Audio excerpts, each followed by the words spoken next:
Morning, everybody, and thank you for being here today. If you will, go ahead and like and share the post, and then if you will, join me in the 141st Psalm, Psalm 141, and good psalm for us today, dealing with uh, when people are trying to get us to um, do evil, to join them in their wicked ways. Uh, we call it peer pressure in today's world. And so often when we think about peer pressure, we think about teenagers and young people. But the truth of the matter is, adults, we have all types of peer pressure as well. People, we often are in the workplace, may feel peer pressure from others. We're cheating on this at work. Join us, or something along those lines. We hear some of the same things teenagers deal with here. We're doing this drug, or we're going to drink. Join us, and so we have that same type peer pressure. Many people today are rejecting Christianity and the Word of God, and we feel pressured to not take a Christian stance. And so we have a lot of, even as adults, we have a lot of that same situation. And so we'll start here with David's words beginning in verse 1. He says, Lord, I cry unto thee, make haste unto me.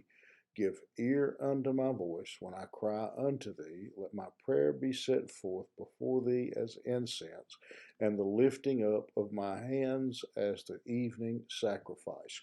And so here we are in the 141st Psalm, pretty much at the end of the book of Psalms. And once again, we see repeated a similar lesson, a common theme. When we find ourselves in a mess, call on God.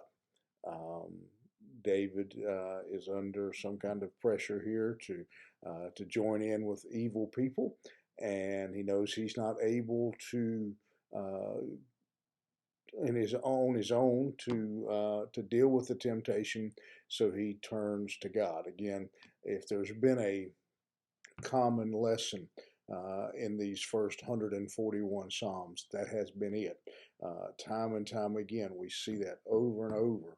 That the opening words of a psalm is "Lord, help me," in some form or fashion, and he cries out and he says, "Make haste, Lord, hurry." And hear me. Whatever was going on was urgent, and so he cries out to God. He says twice here, "I cry." In verse 1, "I cry unto thee, I cry unto thee." So he says that twice. He asks God to hurry.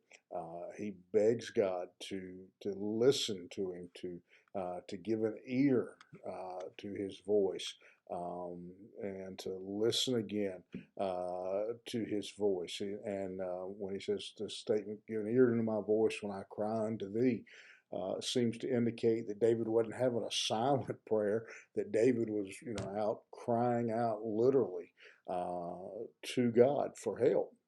And in verse 2, he goes on and he's again pleading that God would hear his prayer and that his prayer would be acceptable to God. And so, Lord, just as you would accept the aroma of the incense on the altar, accept uh, this this prayer for help, that you would intervene on my behalf.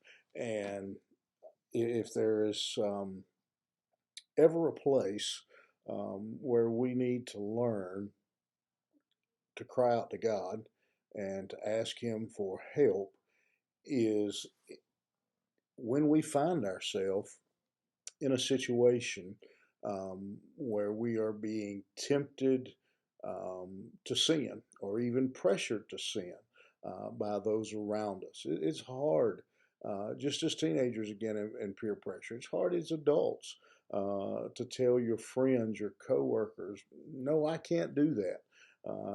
I'm a Christian. I serve God.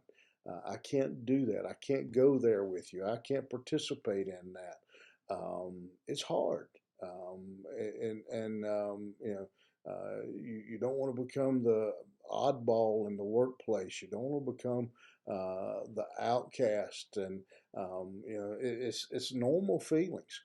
And so again, when we find ourselves in that place, and most of us, to be honest, we're not strong enough.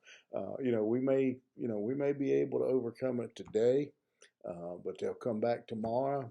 And I'm gonna use one example, but it could be anything. Hey, how about a bunch of us are going out after work, uh, down to um, down to the club, going to drink a little bit. Come with us. Nah, I can't. Got something to do today. You know, tomorrow they come back. Hey, we're going down to the club again. You want to go with? Nah, I can't go today. Wednesday. Okay, come Thursday, Friday. Come back to work Monday, and it just and finally, and as it goes on, they start kind of, what's wrong with you? You don't like us? You don't want to hang out with us? We're not good enough for you? That kind of stuff. You've all been there. You know what I'm talking about. And so eventually, what happens is we end up um, falling into the trap. And so, this, as much as anything, we need to learn this lesson